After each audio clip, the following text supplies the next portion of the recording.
Mother Nature apparently didn't get the memo tonight that we're still 2 months away from the technical beginning of wintertime. It was a plethora of some amazing basketball today at the Betty Engelstad Sioux Center. We saw a lot of fun play here from both North Dakota and North Dakota State in a battle for Peace Garden State's supremacy. It's awfully quiet in the Dakota Dome now, though you could hear plenty of the "Let's Go Bison" chants bouncing off all the walls and the roof of this big dome over a pretty dominant game for North Dakota State. Talk about one heck of a start.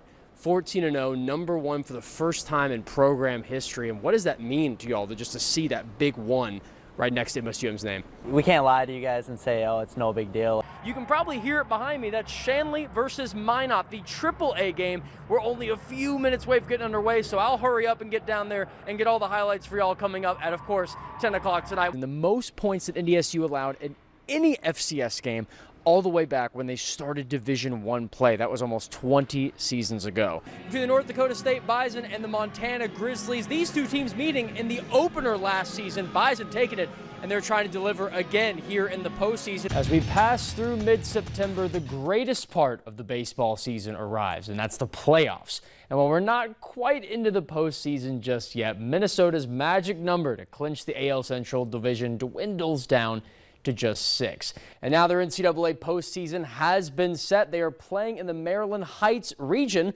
against the Michigan Wolverines right down here. But for the Firebirds, it's been a 99-year wait. Their last chance for a ring, a finals loss in 1999, and today's first Division A title game in the new 3-division format sets the biggest stage of the week in the Fargo Dome. Inns joins Lincoln Riley's crew with a title of assistant head coach for the defense and linebackers coach. A little bit twofold. He was defensive coordinator before his head coaching job here at NDSU. North Dakota State hosting North Dakota basketball. And we're going to start off with the men's game, where the Fighting Hawks are looking for their first ever season sweep of the Bison after a 2-point thriller in Grand Forks. It's their first playoff meeting since 1983. That was an SF win. Last Lions playoff win against the Niners, that's 1957, which was on their way to the last league championship. Now 3 teams battling for 2 playoff spots in Region 1. Lisbon Broncos need a win here tonight against Mayport CG and a loss from Oaks or Ellendale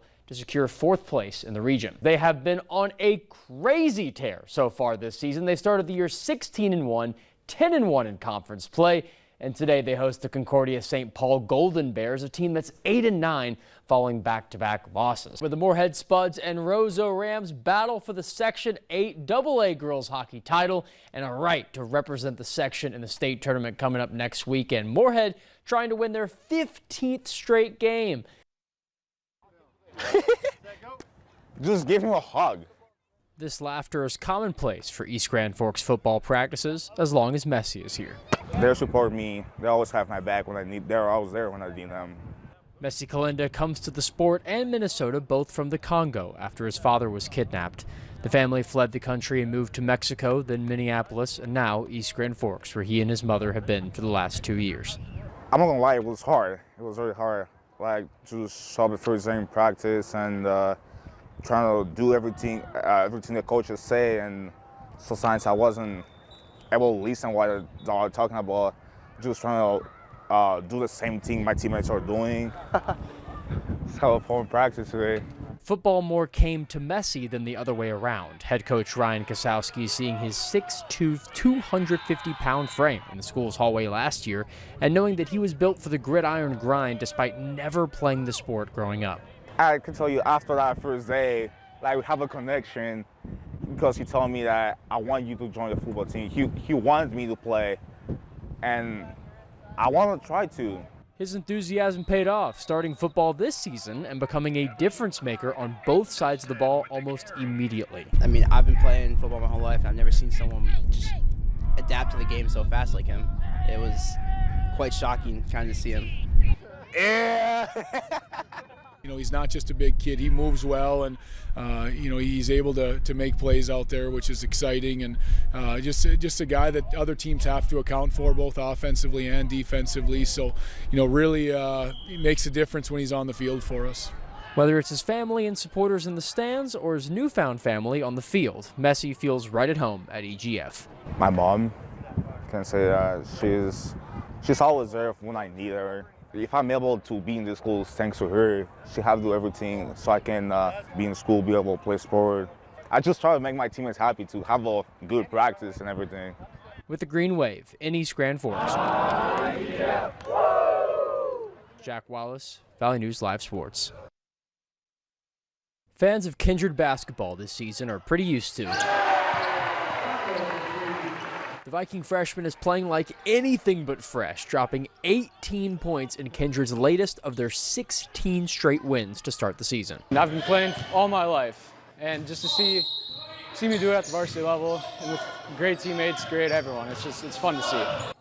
Throw me a log or something. Gotcha. Brooks Bacco is part of a Kindred squad set on returning to the playoffs after falling short of the postseason last year and itching for their first state title in 3 years. Hey, Isaac. Last year we had some times we were playing a little bit of hero ball, a little bit of selfish basketball, you could say, but this year we really came together as a team, and I think we're playing really team, like, growing basketball, and I just think that just put us to the next level. I was a 7th grader when that happened, so seeing that team go all the way was definitely an inspiration. That made me work harder and made all of us work harder. Now Kindred looks ahead to the end of their season, only 4 games away from a perfect regular season, and then the gauntlet of the Region 1 tournament in Fargo looming ahead. Not having complacency, knowing that we always can improve and do things better.